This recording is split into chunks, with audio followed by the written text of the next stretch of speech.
Hey all, welcome to the homestead. Sorry, I got another project started without filming, but it's okay, I haven't gotten too far into it. What we're doing here is we're making some temporary steps for the front of Nana's house. At some point, she's gonna have a nice elaborate ramp deck situation put in here, but for right now, we just need some good steps that she can go up and down. There are temporary steps that the house came with. You can see them way down there, but that entrance ended up being a lot taller off the ground than we originally thought it would be, because we were going to have the carport over there. Well, Nana doesn't want to go up and down those stairs all the time, so we're shifting, we're doing good things, and we're going to put the carport over on this side right here behind the utility pole, well, part of the utility pole, and going to that door. A lot fewer steps going up and down, but that's further down the line. We still got a long ways to go before we need to get there. Nana's not living in this house right away. She's gonna live here when her dad, who she takes care of now, 95, God bless him, when he passes. And that's not gonna be for at least another 20, 30 years. So we've got plenty of time here. But in the meantime, we wanna have some easy steps for them to go up and in. Now these steps I'm making are a lot shorter rise on each step than your standard step. These are going to only be 6-inch risers. Now that's still within normal construction practices. So these aren't going to be out of normal for that. They're going to have a standard tread of about 11 inches deep with a little bit of a hangover, or I should say overhang each step, sometimes called a bullnose. And that'll make it hopefully easier for great grandpa to step up. We were gonna try and do a ramp on this side, but here's the thing. ADA requirements are no more than a 1 to 12 slope. So a 1 to 12 slope means basically it can only go up 1 inch for every 12 feet that it goes laterally. So I would need a 30-foot ramp to get that up the 30 inches to go up there, and that's just not gonna happen right now.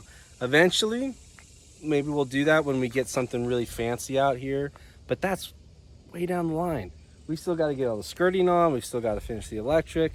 There's so many other things to do before then. So this is a down and dirty, couple $100 in supplies, sweat equity from the favorite son-in-law, and we're gonna get this done. So what I've done so far is I put these 2 posts in. I haven't really buried them deep. I've only gone maybe 6 or 8 inches. It's just to hold them in place while I get everything kind of lofted in, because these are going to really be freestanding steps that we're going to anchor to the porch that is existing. So these posts aren't like deck posts or foundational piers that need to go down and be concreted and all that. No, they just need to not move while I'm playing with them, getting everything in place, okay? The steps are gonna be 5 feet wide from post to post, and the posts are gonna come down and be our handrail, or serve for our balusters for our handrails too. So as you can see, I got this first tread cut. I've actually got to make one more cut on it. I realized this bottom measurement, I made a mistake. I just got to cut a little bit off of the bottom there so that it's the proper height when the tread goes on there. But I'll show you how I laid that out. If you've never done it, you can look it up. It's really easy to figure out.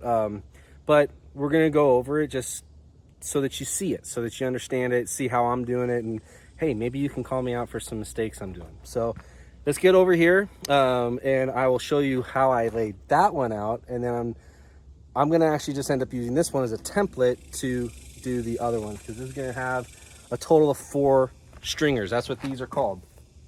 I think I called it stringer, right? These stringers, so 2 on each, or 1 on each side, and there's gonna be 2 in the middle.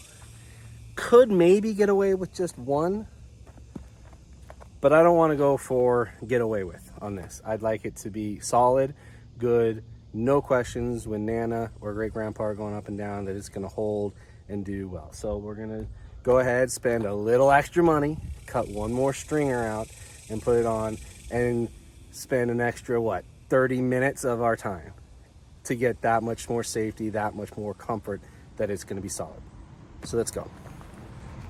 Okay, so material you're working with here is 2x12 stock, okay? This is pressure treated since it's gonna be outside, so take all appropriate precautions that you want to deal with pressure treated wood, wear a mask and all that stuff, especially if you're inside. I'm outside, it's breezy, it's hot, and not too worried about it. But just look up pressure treated wood if you're unsure and want to take all the right precautions. Definitely wash your hands afterwards because it just gets nasty. This is a square, it's carpenter square. Very rudimentary tool. If you don't have one, you should have one because it's always good to have a square, a right angle. These little guys on them right here, okay, are specifically for laying out stair treads, okay? And what they do are they're little clamps, and you can see they just twist on there. They've got little gauges, and what you do is you set these on the square to match up to your rise and your run. So I've got this one here for my rise, this one is for my run. And when you come over to lay it out, you just put it up against your wood like this, and you draw your line, and there's a stair tread. Here's what we got, all right? Here's the end of our 2x12, all right? Here's where we're gonna start. So the stringer is diagonal, okay? So how am I gonna say this right? Your treads are gonna be cut in like this, okay? So this back side here is going to be the back side of your stringer, that diagonal part you see that's going down, all right? That's this edge here. This edge is where your rise and your run, your actual treads are gonna be, okay? So what you wanna do, you wanna come up, and you wanna start as close to this edge as you can. You don't wanna waste too much material. And you just come right on up. You find a good spot to start where this gauge is actually on this surface, because if you go too far, it'll go off and your angle will be wrong. So make sure it's on there good, and you just go like that. Then you move it on down. Don't know if you can see it on there very well, but you move it on down. You line up your next tread there, and you go like that, and you go right on down the line for however many treads or how many steps you're gonna have. In my case, sometimes what I like to do is, this is gonna be my top, which is gonna be flush with the deck, which is at 30 inches. So I put a 30 there, and I put a 24 here. I'll put an 18 here. Even though I know I haven't got 5 steps, but this way it just kind of helps me keep it in mind as I go along. Put a 12 there. Come down here. There's my first step. It's got the 6 on it. And of course, you gotta draw this rise here. So this is gonna be that front part, okay? It's gonna come down, boom, like that, okay? Now, this part, I make a back. So I'm gonna go ahead, just for ease. So I've drawn that, I'm gonna do that, even though I'm not cutting that part. Because what I'm gonna do is I'm gonna come here with this part, and I'm gonna line it up.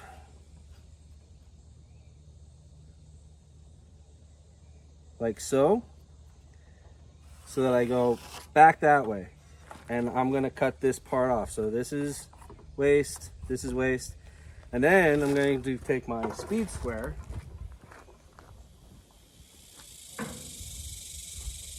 or some call it a rafting square. That's just the larger version. I'm gonna come along, I'm gonna come right up to this corner here. I'm gonna do that just to know that I can cut this part off, because I'm not using it. I can get it out of my way. And that way I'm not cutting into it. I've got still a square board left over, and I'm only wasting these parts here. It's good practice to X the pieces that are quote unquote waste, the parts that you're not using for this part of the project. You always want to keep your scraps if you can until you're absolutely done with the project. Then you can decide to waste them if you want to. Same thing up here. Okay, your tread is not going to go any further than this spot here, because that's where another riser would go. So what you do is you come over here, take another straight edge, It can be any straight edge you want to. You can take this straight, whatever, however you get a straight edge, you follow that line across, boom, like that. That's waste, okay? And then this becomes the part that butts up against the deck itself, okay? Now, when I cut this out, it should be identical to that one. What I'm gonna do is I'm gonna bring that one over here. I'm gonna put it on here and just, you know, visualize and see. Now, one thing you gotta keep aware of when you're doing this, when you're doing any project where you're using a template to make multiple cuts, is make sure that as you do the cut, you know which side of the line you're cutting on. And what I mean is, here, let's see if I can get closer in here on this so you can visualize and understand, okay? Your blade on your saw has a thickness to it. It's called a kerf, okay? And you want to know, are you cutting on this side so that the line is the edge?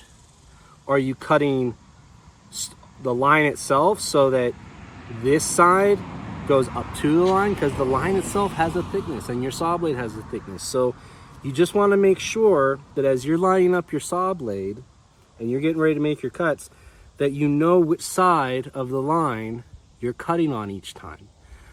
And the reason that's doubly more important with templates is because when you're using a template, that inside edge, it gets a little bit smaller each time. And do it a couple times and you'll see what I mean, all right? Now go make yourself just a template, go make yourself a square, and make multiple copies with that square and do your very best to cut the same exact way each time and see if the square comes out exactly the same each time. And you'll get to know how you account for that the best. And that's the important part. It's how you do it correctly.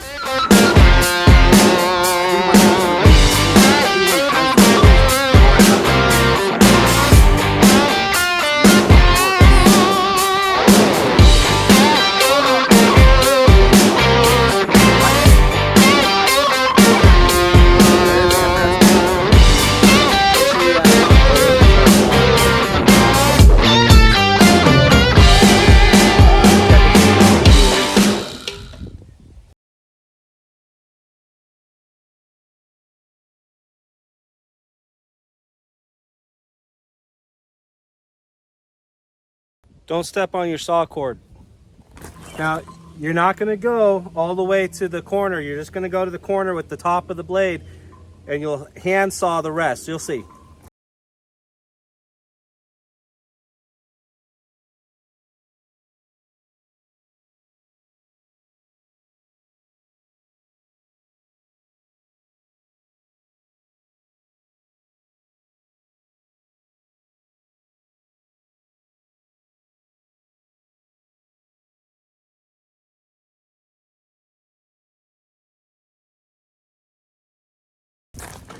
Now, at this point, you have a choice. You can either use your circular saw or a jigsaw to finish cutting this corner. If you use your circular saw, you're still gonna have to use a hand saw or jigsaw to finish cutting out the tiny little bit there. But this stuff is usually pretty easy. I just prefer to use a hand saw. Just make sure that you're hugging when you're making your cut, because the hand saw's kerf is thinner than your circular saw blade. So when you're cutting, just hug this inside corner here and try to go as straight up and down as you can, and make sure you don't go too far. There you go.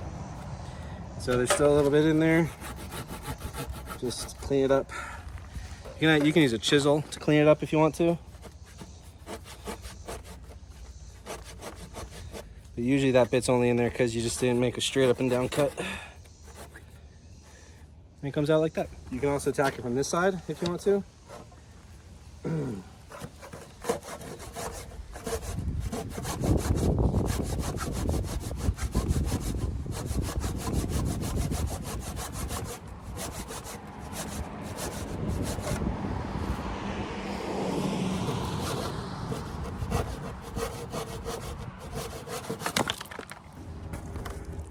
And there we go. We got 2 stringers. So 1 for each side. Now we just gotta do 2 more and go from there. Okay, so we had a little detour there with the fencing situation with the calf and the pigs and everything. So we got that figured out yesterday. So now we're back on to getting these steps progressed, maybe even finished soon. We're going to work on cutting out the treads now. Just start at the top, go down, make them nice and square. Then we'll put the bottom post on. Maybe put that on first, I don't know. Anyway, do that, and then we'll work on putting on a handrail, cut those off to where we want them, and that's gonna be it. Nice, simple, easy steps. So let's get going.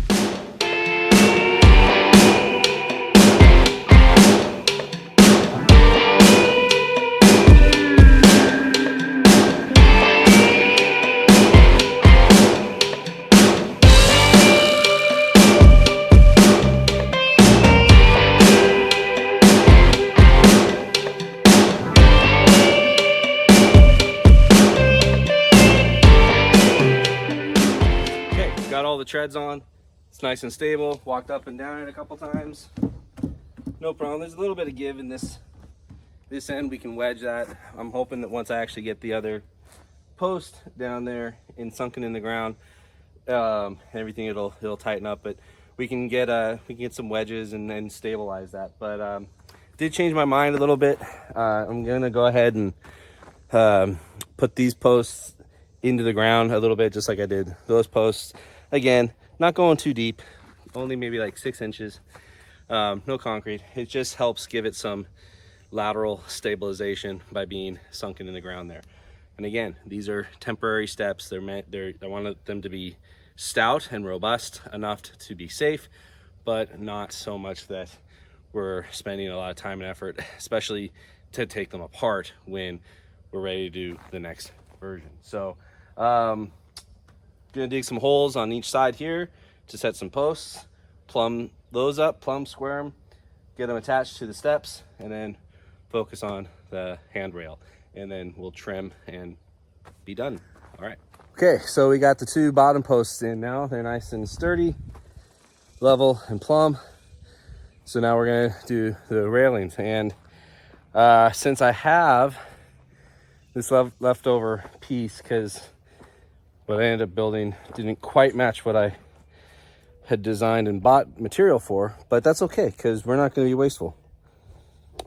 I'm going to make the railing out of this piece. And so what I'm going to do is I need about 6 feet for each rail. I'm only going to do the handrail on each side. I may do a stringer on the bottom. I don't really think it's necessary, but I may do one. I got enough material for it, but I'm gonna focus on the handrails first. Cut 6 feet on this board, then go over and set up the table saw and rip them down probably 4 inches. That'll get me 2 out of the 1 piece, plus a little left over to do something with. But 4 is gonna be pretty stout. It's gonna be just slightly larger than a 2x4. I might go 5 inches. Got enough material. I can go 5 inches. Yeah, 5 inches. Get 2 out of that with a little bit of waste left over. Come in, put those in, and that'll be my sides. And the important part with that is, let me get a piece of scrap. There's all different ways you see deck railings done. Some have the really wide rails that you grip like this as you go up. I'm doing it so it's like this, so you grip it like this going up. And I'm doing that based off of the way I like to go upstairs, but the way I also see Grandpa like to go upstairs, and the way he's gonna wanna do it, it's gonna be easier for him to grip it like this and pull himself up along that way. So that's what I'm gonna go with. And it maybe not be code, but I don't have to worry about that here with this. So this is for us and on our property, all right? So, gonna go do that. So we're set up, got it set to about 5 inches.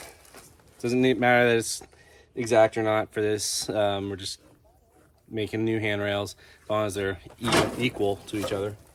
But like I said, for 5 inches, the 2x12 is 11 1/4, so I should have enough for 2 with a little bit of waste. And as long as I control it and go well, and the blade's decently sharp, which I think it is. I think I just changed it a little while ago. It's been a while since I've used it, but my table saw, but I think I changed the blade on it before, or very close to using it last time. So we'll rip this down. All right.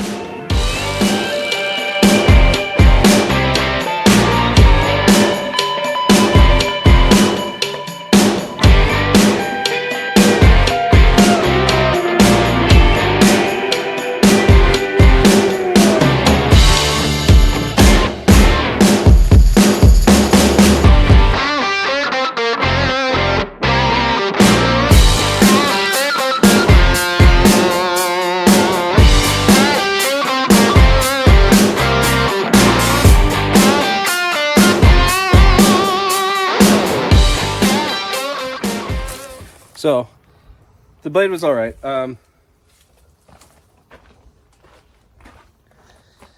Sometimes when you're ripping down these larger boards, especially pressure treated, because they have the chemicals and they absorb things differently, you can issue encounters of warping and cupping and stuff, that as you cut the board, it releases that tension. The board itself might have been fine, but as you cut it, the warping that happened during the drying process that tension gets released.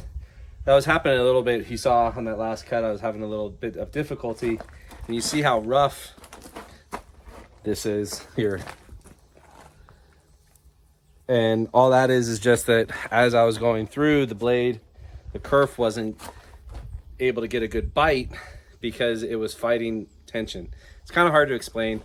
You kind of just have to experience it. So what I'm gonna do is I'm just gonna grab the sander real quick, the little disc sander, and just smooth this out a little bit just so that it's not nasty. All right.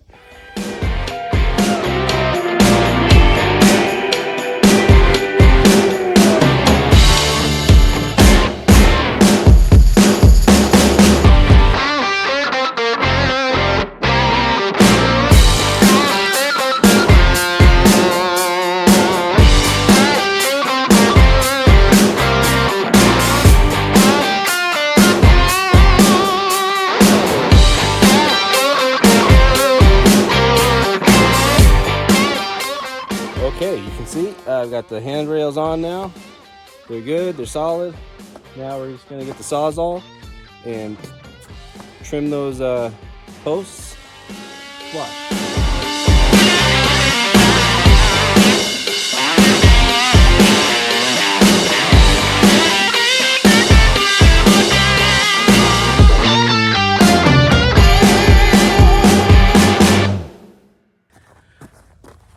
Okay, so the final touch is going to be to take some of the same, what are those, 2x2s, or anyway, same paver stones. Got a bunch of them left over from Nana's house, from actually great grandpa's house down in Morrison. We pulled them up, doing a pathway project for them. Brought them up here, and I think I'm going to use them as a landing on the bottom there, just because that first step is not quite 6 inches. It's a little bit more because I had to bring them up a little bit. So if I put those pavers in, they should bring it just about to where it's another 6-inch rise and even with the rest of the steps. So I'm just gonna kind of scrape the ground there, make it a little bit even if I can, put the pavers down. I'll get my tamper, put them in place, should be good to go. I'm gonna call this done. As you can see, got the pavers in there. They're gonna settle a little bit. I have no illusions about that happening. I put some rock in there to kind of backfill it and give it some drainage, but the steps are done. I think they look pretty good. They're definitely functional. So just got to get Nana to give her thumbs up on it, and then we can officially call it done. But I think for this video, I'm gonna say we're done. So thank you for watching, and God be with you all in all that you do. And remember, keep the faith, keep up the fight. God bless.